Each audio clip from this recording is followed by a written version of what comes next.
어떤 고등학교를 보내야 될까요? 이 고민에 대해 오늘은 말씀드려보고자 합니다. 안녕하세요. 이롤쌤입니다. 상담하면서 제가 제일 많이 받는 질문 중에 하나가 자사고가 유리한가요? 일반고가 유리한가요? 바로 고교 선택에 관한 질문입니다. 2028 대입제도 개편이라는 큰 변화 앞에서 우리 부모님들의 마음이 얼마나 복잡하고 불안하실지 밤잠 설치며 학교 알림이를 새로 고침하고 맘카페의 작은 댓글 하나에 마음이 철렁 내려앉는 그 심정을 저도 엄마로서 너무나 잘 압니다. 혹시 지금 이 영상을 보시는 분들 중에서도 우리 아이가 지금 어떤 길을 선택해야 될까 이렇게 고민하고 계신가요? 그래서 오늘은 2028 대입으로 고교 선택 전략이 어떻게 그리고 왜 달라졌는지 가장 현실적인 방법으로 설명을 드리겠습니다. 오늘 내용은 교육 전문 매체 교육을 비추다에서 최근 발행된 기사들을 바탕으로 정리를 해봤습니다. 첫 번째는요. 패러다임의 전환입니다. 2028 대입 개편의 가장 큰 변화는 바로 내신 5등급제의 도입이죠. 이것이 왜 고교 선택의 판을 뒤엎었을까요? 기존 9등급제에서는 상위 4%의 학생만 1등급을 받을 수 있었습니다. 하지만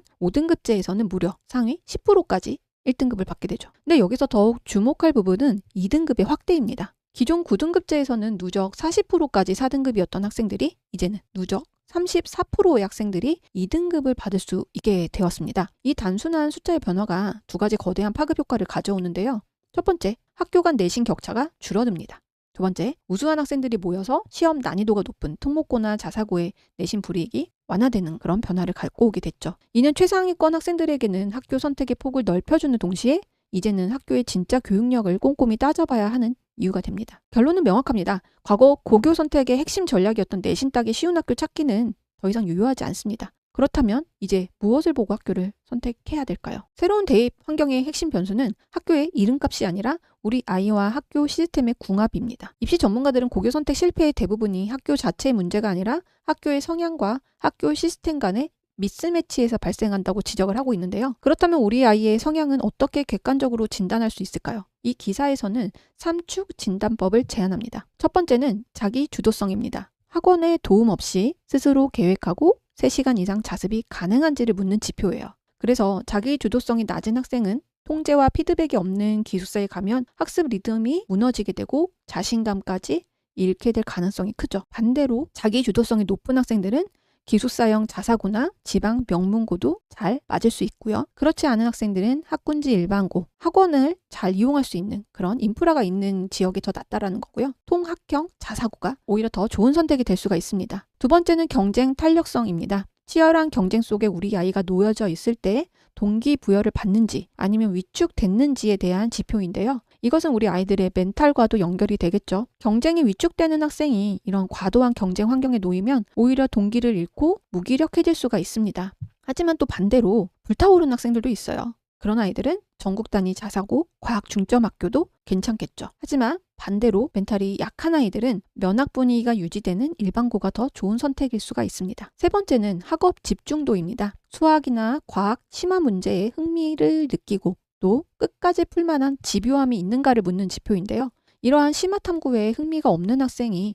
수학과 과학 비중이 과도하게 높은 학교에 가면 흥미와 내신을 모두 잃는 결과를 맞을 수가 있습니다. 하지만 반대로 이런 흥미와 집중도가 높은 학생이라면 과학 중점학교나 자사고가 좋은 선택일 수가 있고요.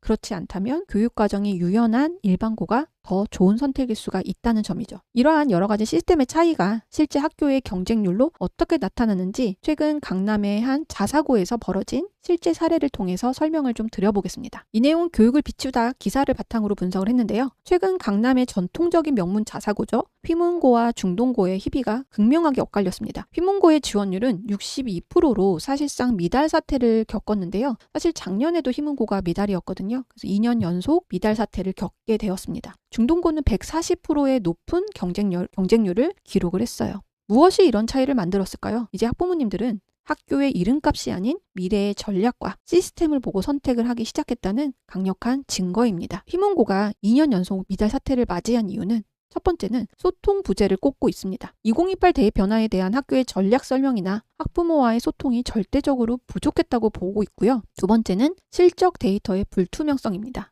화려한 대입 실적에서 재학생과 N수생의 비율을 명확히 밝히지 않아서 학교 시스템이 아닌 N수생과 사교육의 성과라는 인식을 키운 것이죠. 세 번째는 시스템의 실패입니다. 이공계 핵심 과목 중에 고급 미적분을 수시에 반영되지 않는 3학년 2학기에 배치하는 치명적인 교육과정 편성 실책을 범했다고 보고 있습니다. 네 번째는 데이터 관리 실패입니다. 입시 변화에 역행을 해서 시험 난이도 조절에 실패를 해 오히려 성취도 A 비율이 하락하는 현상이 발생한 것이죠. 반면 중동고는 어떻게 신뢰를 얻었을까요?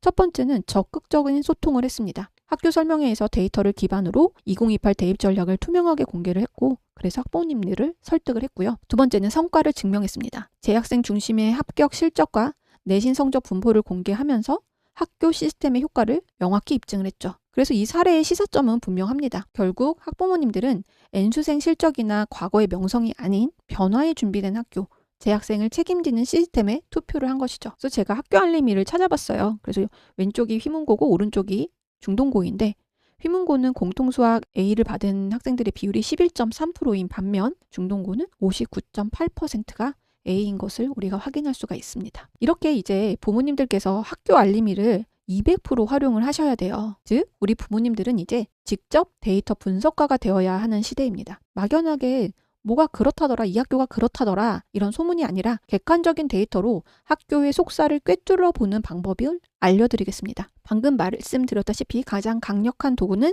바로 교육부 공식 사이트 학교 알림이입니다. 저는 강의에 나가서 학교 알림이 사이트는 꼭 알려드려요. 그래서 지금 중학생 자제를 두신 우리 학부모님들이라면 무조건 학교 알림이는 즐겨찾기를 해 놓으셔야 되는 사이트입니다. 학교 알림에서 이 세 가지는 반드시 확인을 하셔야 되는데요. 첫 번째는 교과별 학업 성취 사항을 확인하셔야 됩니다. 방금 A 비율 보셨죠? 이런 A 비율의 숨겨진 의미를 읽어내셔야 되는데요. 성취도 A 비율이 30에서 40% 이상으로 너무 높다면 시험이 평이하다는 뜻입니다. 상위권에게는 어때요? 실수 한 번에 등급이 하락하는 위험 신호가 될 수 있고요. 반대로 성취도 A 비율이 10% 미만으로 너무 낮다면 시험 난이도가 매우 높다는 의미가 되겠죠.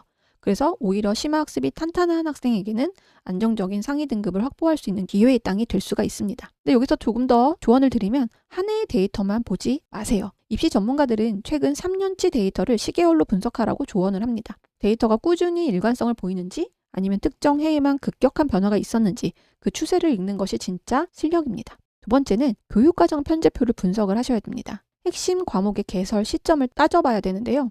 우리 아이의 희망 계열의 핵심 심화 과목이 수시 평가에 반영되는 3학년 1학기 이전에 개설이 되는지를 확인하셔야 돼요.